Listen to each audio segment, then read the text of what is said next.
guys, this video I want to show you how to reset the service interval on a Peugeot 308.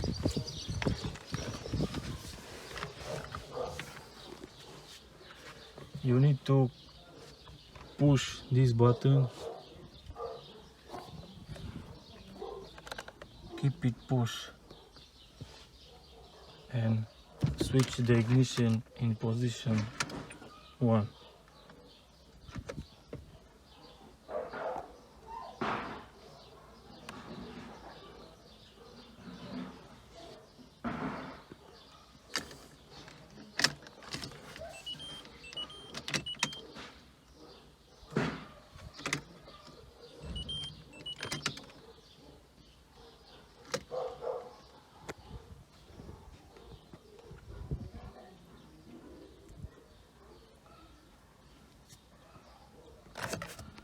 And now service interval is resetted.